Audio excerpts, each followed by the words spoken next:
Alors, je fais une réponse à Jean-Michel Delahaye, enfin une participation en son direct, auquel je n'ai pas pu assister, faute de problèmes techniques. Alors, on va essayer de le faire maintenant. Voilà, ça sera mieux après, hein. Donc voilà, bonsoir. Bonsoir à tous, j'espère que vous allez bien. Moi perso, je vais très bien. Les choses avancent, j'ai envie de dire, dans le positif.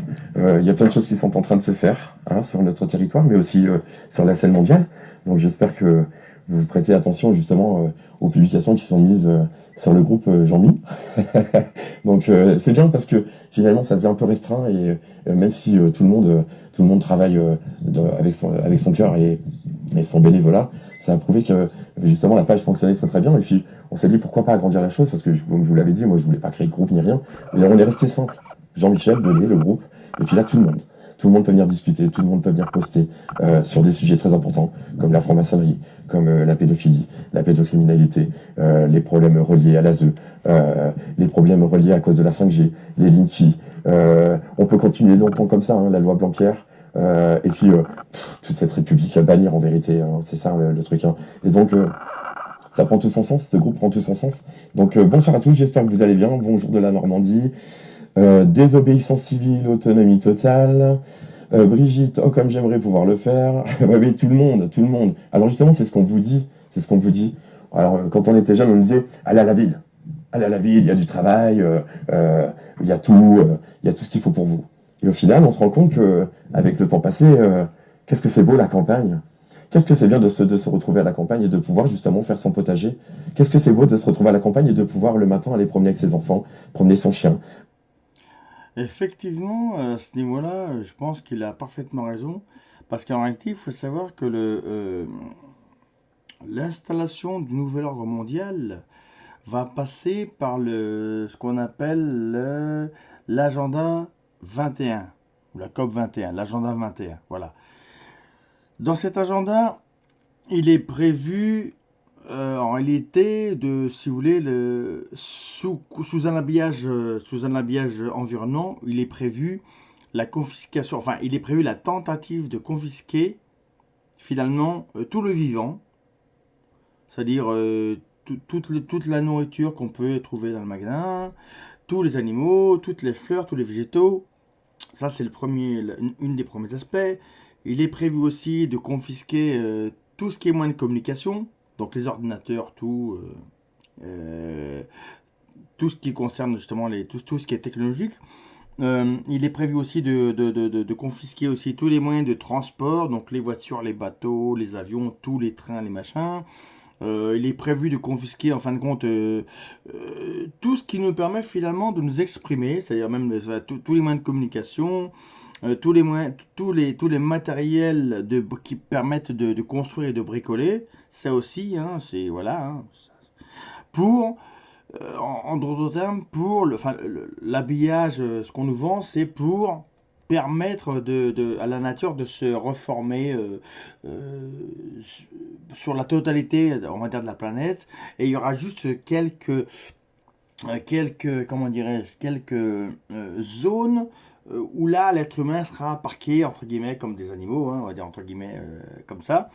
Voilà, sera parqué dans des espèces de villes connectées, les smart cities, hein. Par exemple, il faut savoir qu'en Chine, enfin les employés chinois sont parqués dans des espèces de containers d'à peu près 1 mètre carré, 2 mètres carrés maximum. C'est-à-dire qu'en gros, ils peuvent pas faire grand-chose là-dedans, mais en gros, tout le monde est regroupé dans ce genre d'espèce d'habitat compact. Et on va dire que le futur, ce serait pour toute l'humanité, ça serait dans ce genre on va dire d'habitat, si on peut appeler ça un habitat, quoi, effectivement. Alors tout ça, évidemment, sans faire du complotisme, mais en gros tout ça, et sans entrer trop dans le détail, parce que là, on vient à peine de commencer la vidéo avec Jean-Michel, mais en d'autres termes, en gros, tout ce qui est prévu arrivera si nous tournons la joue. En gros, si on se laisse faire. Alors, il y a plein de moyens de ne pas se laisser faire, hein. Voilà. Donc, je reprends la lecture. C'est parti. euh, dans ces petites, dans ces petits trucs de campagne. Donc c'est redécouvrir aussi la nature. c'est redécouvrir aussi toutes les choses qui sont faites dans les villages, donc ça c'est important, hein. Donc voilà, ce soir aussi, on va recevoir Valérie. Donc Valérie, si tu as envie de cliquer sur le bouton, on t'attend. Il y a plein de sujets à discuter, on va discuter du 22 juin, on va discuter un peu de tout ce qui est actualité ensemble. On va parler d'un sujet ce soir qui est le sujet de la fraude du nom légal, du nom, hein, notre nom, N-O-M. Hein. Donc il y a Valérie qui va venir nous rejoindre d'ici quelques instants, et ensuite on pourra... La fraude au nom NOM, je vais juste je vais juste formuler une petite question.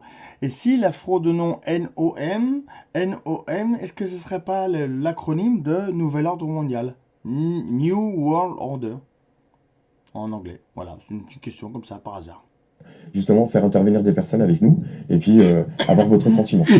Aussi, cette personne qui sera présente avec nous, vous pourrez lui poser des questions. Donc, il y a des modos qui sont là, on leur dit bonsoir, qui vont reprendre vos questions et du coup les remonter à Valérie de façon à ce qu'elle puisse éventuellement répondre à vos questions par rapport à ça. Donc, bonsoir à tous, j'espère que vous allez bien. Partagez, parce que là ce soir c'est un sujet primordial, c'est un sujet, la fraude du non légal, donc ça part de très très loin, et donc il y a des explications à donner ou à prendre, donc on t'attend Valérie. Sinon, alors, vous voyez, le temps qu'elle arrive, tac, hop, c'est parti. Le temps que. Je voulais vous dire, on avait réfléchi à quelque chose depuis, parce qu'on a regardé derrière, vous savez, de derrière là. Puis on s'est dit, bonsoir Valérie, hein. Je finis ça et Salut. on se présente. Vous savez, on a eu ce grand débat avec Monsieur Macron, hein, qui est allé dans toutes les provinces, ici et là. Et puis, il y a personne qui s'est vraiment posé la question, et puis nous, on s'est posé la question. On s'est posé la question et s'est dit, mais qu'est-ce qu'il est allé faire aussi dans les provinces? Qu'est-ce que peut faire un président, surtout quand on sait que la franc-maçonnerie est bien infiltrée? Qu'est-ce qu'il est parti faire dans les provinces? Ben, il est parti voir ses maires, il est parti voir ses petits provinciaux qui sont dans ses branches maçonnes. Hein, oui, franchement, ça va. Tant pis si je me trompe, je suis désolé. Et puis il est parti faire un tour comme ça. Hein. Et puis bah, là où on a aussi hein, notre petit le vrai débat. Vous savez, la ligne jaune. Retenez bien ce que je vous dis, les amis. Hein, parce que moi, je suis quelqu'un d'humain. Et moi, j'ai envie de dire les choses avec vous. La ligne jaune, c'est ce petit document que vous avez vu en vidéo. Et bien ça, vous voyez, moi, j'ai un tic là qui me fait mal. Qui me fait mal. Parce qu'on se dit, ouais, on veut le changement, on voudrait apporter le changement, on veut que les choses changent. Et donc, bloquer la finance, c'est important. Et puis, on nous fait un tour de vrai débat avec Jérôme Rodriguez et tout le bordel. Alors qu'en vérité, la ligne jaune, souvenez-vous bien de ce que je vous dis, ça pue. Ça pue les municipales, ça. Donc, quand on nous dit qu'on veut un changement maintenant, mais qu'on prépare des municipales, j'ai envie de dire, il y a un sacré problème. Donc, bonsoir à tous. Je vous présente Valérie, elle va se présenter d'elle-même. Bonsoir à Donc, tous, Valérie, bonsoir Valérie aussi. Ça va, merci, bonsoir. Bonsoir Me Diffère. présenter, je suis comme tout le monde, on va dire, je suis pas plus, pas moins. On a tous des compétences, on a tous des qualités. Et je crois qu'aujourd'hui, il faut arrêter de croire qu'on ne sait pas faire. Au contraire, on sait faire. On a tous, à notre niveau, quelque chose d'important à dire, Ah, c'est vrai, hein, on a tous quelque chose d'important à dire à notre niveau, mais effectivement, je mettrais quand même un petit peu plus de nuances dans le fait que, en gros, on ne sait pas faire. Il y a vraiment des choses que, à titre personnel, je ne sais pas faire. Donc, même si, effectivement, je peux savoir le faire, parce que si on m'apprend à le faire, je pourrais le faire. Mais en réalité, chacun a ses propres compétences. Mais effectivement, si c'était si simple de dire que ce que Valérie dit là, voilà, ah bah oui, donc en gros, on peut faire, en gros, tout le monde peut faire. Bah, si tout le monde réellement pouvait faire dès qu'il le décide, effectivement, je pense qu'on n'en serait pas là aujourd'hui en 2019. Donc, on va dire que moi je mettrais plutôt des propos, j'aurais plutôt des tendances à tenir des propos plus nuancés dans le sens où je dirais oui, on peut faire, mais c'est un cheminement personnel que chacun de nous doit pour le coup entreprendre pour pouvoir arriver à faire justement ce grand bouleversement intérieur. faire. Et c'est vrai que aujourd'hui, le truc, c'est que le système nous dit vous vous taisez parce que vous n'avez pas un bac plus 10 ou un bac plus 15. Vous n'êtes pas reconnu par le système dans votre diplôme. Or, c'est faux. On a tous des compétences, quelles qu'elles soient. Et je crois qu'il est temps maintenant de transmettre. Alors, c'est vrai que certains vont avoir mal aux fesses parce que là, il y a des choses qui vont être dites et ça va bousculer parce que Juste une petite aparté par rapport à ça. Le diplôme, ok, effectivement, le diplôme, bon, c'est délivré par, entre guillemets, le système, c'est-à-dire la corporation du métier que l'on a appris, effectivement, hein. Bon, néanmoins, même si, je dirais, peut-être qu'on ne devrait peut-être pas jeter l'eau du bain avec le bébé, enfin tout, parce qu'effectivement, le système, je pense qu'il est vicieux, vicelard, égoïste, mais il a aussi des bons côtés, on peut dire. Parce qu'en réalité, si on est là aujourd'hui quand même en train de discuter, c'est quand même que nous avons, par un cheminement personnel, on a quand même réussi à faire certaines choses, entre guillemets, avec le système. Donc, moi, c'est pour ça que j'aurai des propos un peu plus, je dirais un peu plus nuancés, voilà. Parce que bon, effectivement, je dirais le diplôme, c'est bien, c'est bien. Si on en a, c'est bien. Si on n'en a pas, je dirais que c'est pas dramatique. Parce qu'effectivement, voilà, il y a aussi comme on dit, les personnes autodidactes qui apprennent par elles-mêmes. Et comme le disait justement Julian Gann dans une conversation que j'avais eue avec lui sur un direct, effectivement, l'apprentissage, je dirais, de manière autodidacte, ça permet justement de ne pas rentrer, de ne pas être cartographié ou compartimenté dans des cases, effectivement. Donc c'est vrai que moi je dirais le diplôme c'est bien, mais ne pas en avoir, je dirais que c'est pas la fin du monde non plus. Par contre, effectivement, c'est vrai que le système entre guillemets établi a un peu de mal à accorder à accorder entre guillemets du crédit à quelqu'un qui n'a pas de diplôme. Bon, effectivement, il y a une, je pourrais dire qu'à ce niveau-là, il y a il y a une entrée pour ceux qui n'ont pas de diplôme, ça s'appelle la VAE, la validation des acquis de l'expérience, ce qui est plutôt pas mal. Moi, j'en ai bénéficié, je dirais que ça permet justement, quand on n'a pas de diplôme, de pouvoir faire des choses à partir du moment où on a des compétences qui ont été reconnues. Effectivement, moi c'est mon cas, donc ça m'a permis d'avoir une compétence, enfin une formation juridique. Voilà, moi, je reprends. Hop. Que quand on prend conscience des choses, à quelque niveau que ce soit, on bouscule nos propres repères. Et je crois qu'aujourd'hui, il est temps d'entendre, en tout cas, si on n'y croit pas, d'écouter, de ne surtout pas croire, mais surtout d'aller chercher. On n'a pas Voilà. la science infuse, on a tous la science infuse, tous. Voilà. Alors, juste une chose, Valérie. Alors, bonsoir à tous, hein. Donc, je vous laisse partager parce que là, je vous dis, prenez un papier et un crayon. Il y a des choses qu'il va falloir que vous notiez quand même. Si vous avez des questions à poser par rapport à ce qui sera discuté, n'hésitez pas à envoyer, mettez vos questions dans les commentaires et on les remontera jusqu'à Valérie. Ensuite, Stéphane. Bonsoir, Stéphane. Oui, Stéphane, t'inquiète pas, t'es prévu. T'es prévu tout à l'heure, mon ami, parce que Stéphane a besoin de parler et je vais lui laisser la parole aussi. Donc, on fait les choses dans l'ordre, on fait les choses calmement, tranquillement. Et puis, je vous laisse partager. Partagez, les amis, parce que là, vraiment, ce soir, c'est, comme on le dit souvent, le but d'aller s'éveiller, on vous donne des informations. C'est open bar. On nous donne aussi, hein, parce que moi aussi, hein, je C'est m'éveille tous les open jours bar. comme vous. Hein. Je peux vous dire que là, j'ai pris une claque ces temps-ci. On a vu la semaine dernière Philippe avec nous sur le live et cette semaine, j'ai eu l'honneur de le rencontrer, autant que j'ai rencontré Valérie déjà depuis un moment. Et je peux vous dire que des personnes qui ont pris le temps d'aller chercher partout et de connaître et d'avoir ce savoir et de nous l'inculquer justement sur ces vraies valeurs de notre vraie histoire.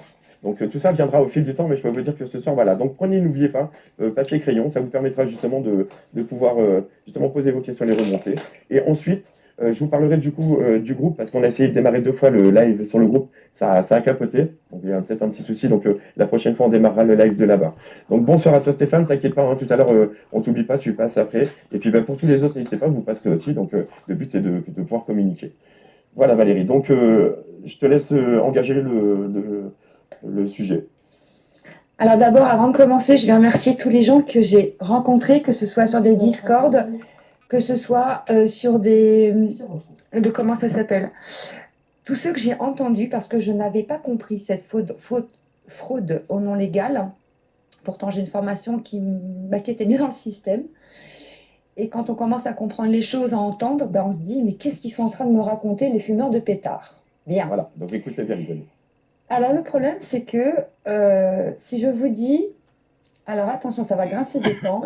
En tout cas, j'ai vu que dans le chat, certains étaient au courant. Ça va être rude. Si je vous dis que votre numéro de sécurité sociale est un numéro de compte en banque qui ne vous appartient pas, vous me répondez quoi? On me répond point d'interrogation. Et ouais, votre numéro de sécurité Mm, sociale est un numéro de compte en banque. mm. Alors, je vais expliquer. En fait, euh, avant votre naissance, enfin, lorsque vous étiez dans le ventre de votre maman, il faut savoir que quelqu'un, un système, vous l'appelez comme vous voulez, a parié sur votre rendement en tant qu'être humain, les tâches que vous alliez faire et surtout les tâches que vous alliez rapporter.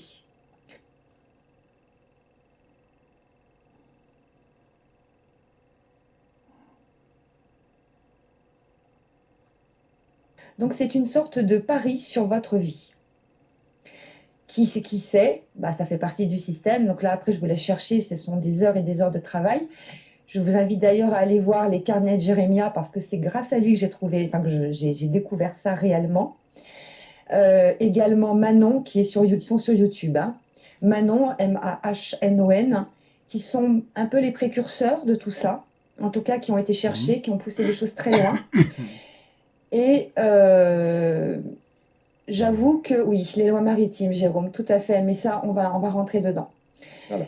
Donc Euh, partagez les amis, parce que là c'est important, c'est un sujet important, c'est il la faut faute du monde savoir légal. que Voilà. il y a des gens qui ont testé ce que je vais vous dire pour de vrai. Je pense à Lohan, qui lui aussi est sur YouTube. Il a testé des choses en réel. Voilà, j'ai rencontré certaines de. Ah oui, c'est vrai que la fraude de nom, ça concerne tout ce qui est UCC et OPTT, OPTT, un truc comme ça. Voilà, bref. De ces personnes, pardon, de ces êtres humains, pardon. Mm. Et c'est vrai qu'il y a beaucoup, beaucoup, même si on n'est pas d'accord avec tout, en attendant, le fond est là. Le fond est vraiment là. Alors, votre nom ne vous appartient pas. Votre nom de famille ne vous appartient pas du tout. Alors, je vais expliquer. Nous sommes d'une civilisation indo-celte et non pas ce que je vois certaines choses qui me hérissent un peu le poil. Je vais vous donner un exemple. Les Celtes ne se présentaient pas par leur prénom et leur nom de famille, mais en tant que prénom, avec fils de, et leur métier souvent, ou alors le lieu où ils habitaient. Ça, c'est vrai que je me rappelle avoir vu moi des documentaires sur ce sujet-là. Enfin, pas sur la fraude de nom, mais c'est vrai que les usages, par exemple au Moyen Âge, enfin en tout cas dans la période très très ancienne, effectivement, on appelait les gens quand ils venaient se présenter. Euh, Au roi, je crois. Enfin, en tout cas, quand ils venaient se présenter à leur souverain. Alors, je sais plus exactement dans quelles époques c'était.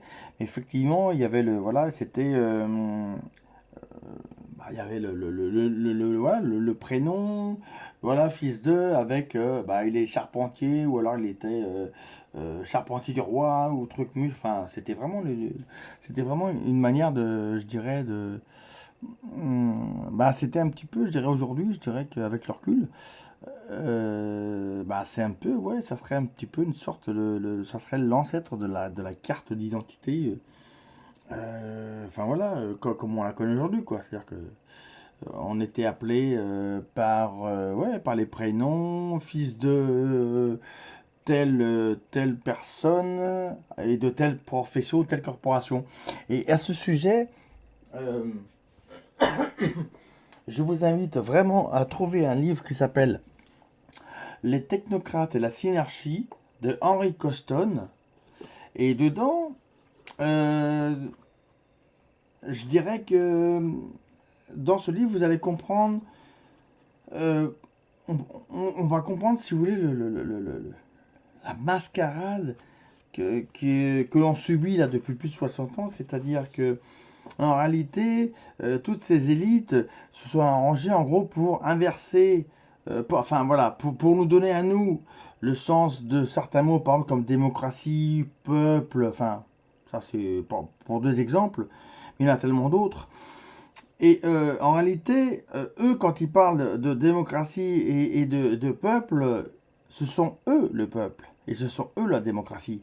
Et c'est pour ça qu'à chaque fois, on est toujours effaré ou on va dire furieux lorsque effectivement on n'est pas entendu. Mais dans leur façon, dans leur entreprise du prix du peuple, effectivement, donc des, des gens, des êtres souverains, on va dire. Pour les tromper, ben, il a fallu, voilà, il a fallu détruire les corporations, c'est-à-dire tout ce qui était les corporations de métier. Euh, Ça a commencé il y a très très longtemps, hein. C'est-à-dire qu'ils ont détruit tout. Parce qu'avant, il faut savoir qu'avant, il n'y avait pas de profession comme aujourd'hui. Avant, c'était les corporations. Il y avait les corporations je crois, des charpentiers, la corporation enfin voilà, des bâtisseurs enfin bon, il y a plein de différentes corporations. Et elles étaient elles-mêmes propriétaires de leur outil. Et donc, on va dire elles pouvaient subvenir à leurs besoins, si vous voulez. Elles étaient indépendantes. Or, aujourd'hui, avec toutes si vous voulez, avec toutes les guerres qu'il y a eu fomentées exprès, hein, par ces élites, on va dire que tous ces technocrates ont justement détruit tout ce qui était propriété, je dirais, tout ce qui était propriété détenue par les familles, les corporations qui étaient en famille, hein. C'était des familles qui étaient des corporations de différents métiers.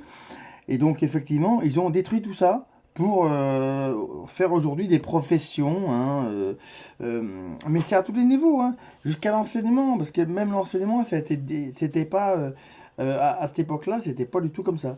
C'était vraiment différent, et je dirais que toutes les strates de la société à l'époque, les gens, enfin ouais, enfin ceux qui vivaient à cette époque-là, étaient beaucoup plus entre guillemets autonomes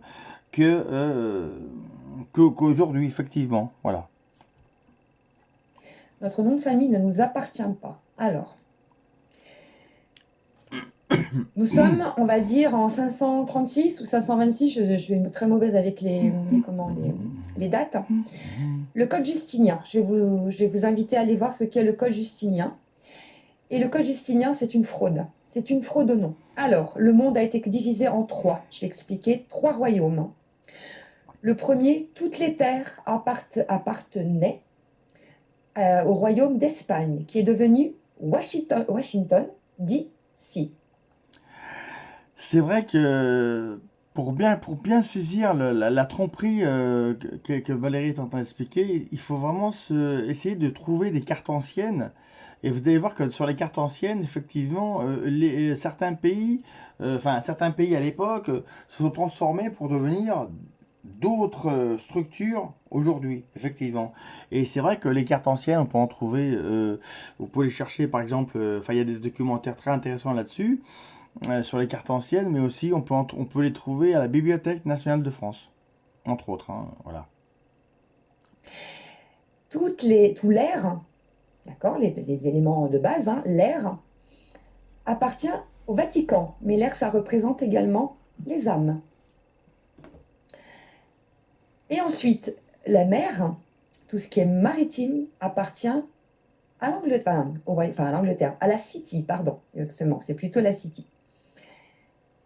Donc, Ah, et il faut savoir aussi que la City, petit complément, c'est que la City, je crois que c'était Pierre Jovanovic qui en avait parlé, je crois, mais ça a été bâti, en fin de compte, le lieu de la City, je crois, ou le lieu plutôt enfin, de la finance mondiale, le lieu d'origine, c'est un ancien endroit où il y avait eu la traite d'esclaves. Voilà, pour situer un peu l'origine du lieu de la finance, je dirais, mondiale internationale, quoi. Voilà. Le lieu même de Wall Street, par exemple, voilà, c'est ça. Le lieu de Wall Street, effectivement, il est bâti sous un ancien, voilà, sous un ancien lieu où il y avait eu de la traite, donc la traite négrière, quoi. Voilà. Et donc, vous trouvez ça dans les vidéos de Pierre Jovanovic qui en parle. Mais je crois qu'il y en a d'autres qui en parlent aussi. Je crois peut-être Michel Drac ou Francis Cousin aussi qui peut en parler dans ses conférences.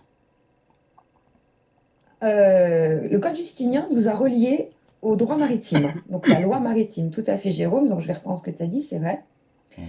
Alors ne cherchez pas avec votre numéro de sécu à essayer d'avoir un compte en banque super fourni, il ne vous appartient pas. Là par contre c'est une fraude.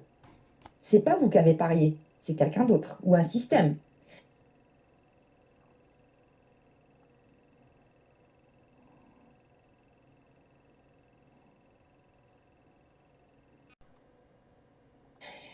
Lorsque vous allez sur certains sites, et là, il va falloir creuser un peu plus, vous pouvez savoir de combien d'entreprises vous êtes On pourra mettre le lien. détenteur. Mais je On peux va vous le mettre le dire, lien. c'est réel. Ne cherchez pas à être riche avec ça, ça ne marchera pas. Je vous le dis tout de suite. Ça ne marchera pas. Il y en a, Ce n'est il y pas en a à qui vous. essayent, mais voilà. Ah non, mais c'est même pas la peine d'essayer. Alors, les prénoms et les noms. Les prénoms. Non, on va commencer surtout par la loi maritime. Nous sommes dépendants, par le Code Justinien, de la loi maritime. Nous sommes sous ce qu'on appelle la Black Law. La Black Law vient de, si vous allez chercher sur Internet, hein, vous tapez sur Google blacklaw.pdf, vous l'avez en français, hein, donc vous pouvez la demander en français. Et puis vous allez voir de quoi ce qu'on est. Ben, nous sommes des marchandises. Parce que à l'époque, quand les négociants étaient sur la mer, hein, ils négociaient par bateau. On était sur des bateaux. Et les bateaux, il faut savoir que lorsqu'ils battaient pavillon, avec un pavillon avec des particularités, un bateau qui rencontrait un autre bateau pour négocier, comme des marchands, qui battaient le même pavillon, ils avaient la même base de négociation. C'est-à-dire qu'en gros, il n'y avait pas de négociation puisqu'ils avaient la même base. Un bateau qui avait un pavillon particulier avec des codes, qui rencontrait un autre bateau sans pavillon, il y avait soit négociation, soit pas négociation. En général, c'était celui qui avait les codes, enfin les bases de négociation, qui l'emportait. Et lorsque deux bateaux se rencontraient pour négocier, et qui n'avaient pas le même pavillon, ils avaient deux pavillons différents, là, il y avait ce qu'on appelle une négociation. Je vais vous poser une simple question. Bah, à toi Jean-Mi, parce que du coup, les gens ne vont pas forcément pouvoir répondre. Il y a un décalage au niveau du chat. On leur laisse le temps aussi, hein, t'inquiète pas. Qu'est-ce que vous trouvez sur un bateau? Une barre. Qu'est-ce qu'on trouve dans un tribunal? Une barre. Une barre. On est appelé à la barre. Il est appelé à la barre. Ouais, effectivement, dans les tribunaux, on est appelé à la barre, c'est aussi un prétoire.